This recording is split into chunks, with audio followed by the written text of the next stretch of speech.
Shalom bien-aimés dans le Seigneur, voici la troisième partie de notre série d'enseignements et la dernière partie, la grâce pour la destinée. Si vous n'avez pas suivi les deux premières parties, je vous invite à suivre ces deux premières parties. Et dans cette troisième partie, nous allons aborder les dernières vérités qui sont liées à la grâce, à l'influence de la grâce sur notre destinée. Après ceci.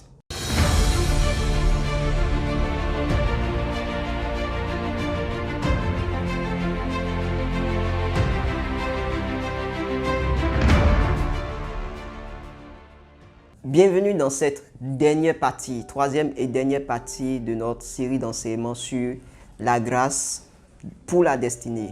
Comment la grâce influence notre destinée. Et comme je vous l'avais dit, notre destinée, c'est le plan de Dieu. Et quand je parle du plan de Dieu, c'est quoi? Je parle du passé de Dieu. Ce que vous avez envie de faire, ce que Dieu vous a révélé. En réalité, Dieu ne vous aurait pas révélé ce plan s'il ne l'avait pas déjà accompli dans le monde spirituel. Et donc, c'est votre responsabilité de vous soumettre en réalité à ce plan et de bénéficier en fait de la grâce de Dieu pour pouvoir déployer ce plan dans le monde physique. Les choses physiques sont à l'image des choses spirituelles. Avant toute chose, la vie est d'abord spirituelle. Et quand vous ne comprenez pas ça, vous allez rater beaucoup de choses dans le monde physique ici. Il y a beaucoup de choses qui doivent être décidées dans le spirituel avant que ça ne revienne dans le physique. Alors, dans cette dernière partie, nous allons voir les deux dernières vérités. La quatrième vérité que je veux partager avec vous est celle-ci. La grâce exigera de vous de la soumission. Je le répète, la grâce exigera de vous de la soumission. Beaucoup d'entre nous, nous n'aimons pas le thème soumission, mais c'est justement parce que nous ne comprenons pas ce que ça veut dire être soumis. Être soumis, c'est quoi? C'est quoi la soumission?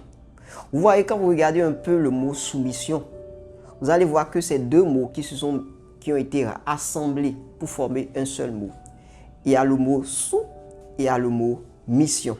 Donc la soumission veut simplement dire que vous êtes en dessous d'une mission. Vous placez une mission au-dessus de vos intérêts. Et c'est cette attitude que Dieu nous amène à avoir. Quand vous n'avez pas placé la mission que Dieu vous a confiée, quand vous ne placez pas le plan de Dieu au-dessus de vos propres plans, vous ne pouvez pas réaliser le plan de Dieu. Il vous faut de la soumission pour accomplir le plan de Dieu. Et comment est-ce que la soumission fonctionne? J'ai envie vraiment de vous expliquer un peu. En vérité, quand j'ai un enfant qui m'est soumis, qui m'obéit, quand je lui dis fais telle chose, il le fait. Quand je lui dis va quelque part et il va à cet endroit et il est obéissant, cet enfant est soumis. Ça veut simplement dire que je suis responsable de lui. À chaque fois que vous êtes soumis à Dieu, à chaque fois que vous êtes soumis à une autorité, c'est comme si vous êtes en train de transférer une responsabilité sur la tête de cette autorité-là. Quand j'ai mon enfant qui est soumis à moi et qu'il est obéissant, quel que soit ce qui va lui arriver, je me sens responsable de lui. C'est à moi de subvenir à ses besoins. C'est à moi de faire tout possible qu'il soit à l'aise, pour qu'il soit à l'aise. Et c'est comme ça, quand nous nous soumettons à Dieu, quand nous nous soumettons au plan de Dieu, Dieu se charge du reste. À chaque fois que nous devenons insoumis à Dieu, à chaque fois que nous devenons insoumis à Dieu, nous disons à Dieu, non Dieu, je n'ai pas besoin de tes moyens, je n'ai pas besoin de toi, je peux faire par mes propres moyens.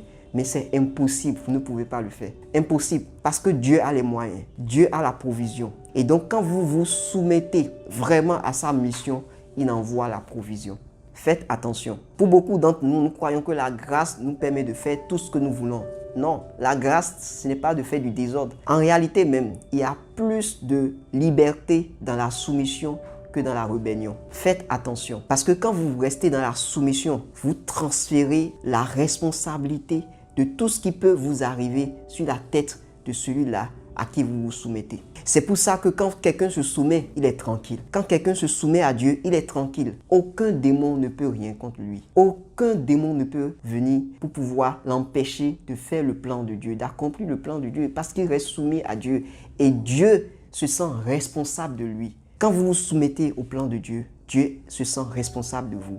Et il prend à cœur vos combats. Vos combats deviennent les combats de Dieu. Mais à chaque fois que vous restez insoumis à Dieu, vous quittez complètement l'autorité de Dieu et vous êtes exposé. Faites attention. Soumettez-vous au plan de Dieu. Soumettez-vous au plan de Dieu. Et Dieu se charge du reste. Voilà pourquoi la Bible nous dit, ne vous inquiétez de rien. Ne vous inquiétez de rien. Pourquoi? Parce que vous restez soumis à l'autorité de Dieu. Vous restez soumis dans le plan de Dieu. Vous êtes soumis à la mission que Dieu vous a confiée. Et tant que vous restez soumis à cette mission, Dieu se charge de tout le reste. Il se charge de vos besoins quotidiens. Croyez-moi, il y a plus de liberté dans la soumission que dans la rébellion. La soumission aussi, c'est de rester au repos et de laisser Dieu agir dans votre vie. Laissez-moi vous dire une vérité. Quand vous êtes soumis à Dieu, vous laissez Dieu agir dans votre vie. Et quand vous laissez Dieu agir dans votre vie, vous êtes au repos. Quand vous êtes au repos, Dieu agit. Quand vous agissez, Dieu demeure au repos. Entre les deux, qu'est-ce que vous voulez? La soumission, c'est le repos de Dieu. Demeurez dans le repos de Dieu. Franchement, je vous dis la vérité, demeurez dans le repos de Dieu. Tant que vous vous reposez, Dieu commence par agir dans votre vie. Mais lorsque vous ne vous reposez pas et que vous êtes insoumis à Dieu, Dieu est dans le repos. Dieu se repose sur votre vie. Qu'est-ce que vous voulez? Qu'est-ce qui est bénéfique pour vous? C'est de rester soumis à Dieu et de rester dans le repos de Dieu afin que Dieu puisse travailler dans votre vie. Cinquième vérité et dernière vérité que je vais partager avec vous dans cette vidéo est celle-ci. La grâce va vous attirer la provision. Pour accomplir la destinée, pour accomplir vraiment ce que Dieu a prévu pour votre vie, vous avez besoin de la provision. Et quand la grâce vient, elle vient avec une provision. C'est pour ça que la Bible dit, ne vous inquiétez de rien. Ne vous inquiétez de rien, parce que la grâce pourvoit à toutes choses. Faites confiance à Dieu. Dieu viendra avec la provision. Quand Marie a accepté et elle s'est soumise vraiment, d'accord, à la volonté de Dieu sur sa vie, nous avons vu que quand Christ est né, quand Jésus est né, il y a eu des rois mages. Marie ne pouvait pas s'imaginer qu'il y aurait des rois mages qui viendraient pour bénir ce petit enfant. Alléluia. Quand vous vous soumettez, et quand vous acceptez le plan de Dieu, la grâce vient avec la provision. C'est la grâce qui a fait que les rois mages sont venus pour adorer Christ et ils sont venus avec des présents. C'est comme ça que beaucoup de personnes, à cause du fait que vous avez accepté la mission, vous avez accepté le plan de Dieu, ils viendront avec de la provision. Vous ne pouvez pas vous imaginer. Dieu va utiliser n'importe qui pour vous bénir. Dans le cas de Christ, Dieu a utilisé les rois mages. Les rois mages n'étaient pas à Jérusalem, ils n'étaient pas en Israël, ils étaient très loin. Et c'est comme ça que Dieu va susciter des gens de très loin pour venir vous bénir. Justement parce que vous avez accepté le plan de Dieu. Et Dieu pourvoit à son plan à lui-même. Vous n'avez pas besoin de vous inquiéter. Dieu pourvoit à son plan. Faites confiance à Dieu. Voilà, chers amis, voilà, chers bien-aimés, ce que j'avais à partager avec vous sur comment la grâce influence notre destinée. Je suis certain que vous avez aimé. Vous avez été édifié par cet enseignement. Mais croyez-moi, il reste encore beaucoup de choses que je n'ai pas pu dire. Parce que ce que vous ne savez pas, cet enseignement est tiré en fait de mon tout premier livre, Une vie sans regret. En vérité, il y a beaucoup de choses que vous allez retrouver dans ce bouquin. Et j'aurais voulu vraiment les partager avec vous au travers de cet enseignement. Mais si vous avez envie d'aller en profondeur, de connaître vraiment quel est le plan de Dieu pour votre vie, de comprendre comment identifier votre mentor, de pouvoir comprendre les principes pour accomplir vraiment votre destinée en Christ ou en Dieu, je vous exhorte vraiment à prendre ce bouquin parce que ça va vous faire énormément du bien. Ça va énormément vous faire du bien.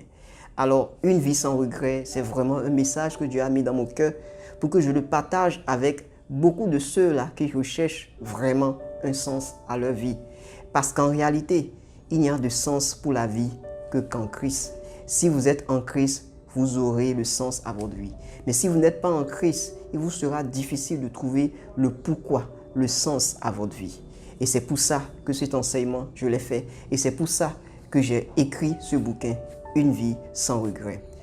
Cette fois-ci, je vais vous inviter juste à aimer vraiment cette vidéo. Si vous avez aimé cet enseignement, partagez-le. Il y a sûrement quelqu'un qui en a besoin. Sûrement quelqu'un a besoin d'écouter, d'entendre ces choses pour être édifié, pour trouver sa voie, pour révéler vraiment le plan de Dieu pour sa vie à toute cette génération. Que le Seigneur vous bénisse. Et pendant que vous écoutez cette vidéo, je prie que vous découvriez votre destinée et que la lumière de Dieu soit sur votre vie. Amen. Shalom.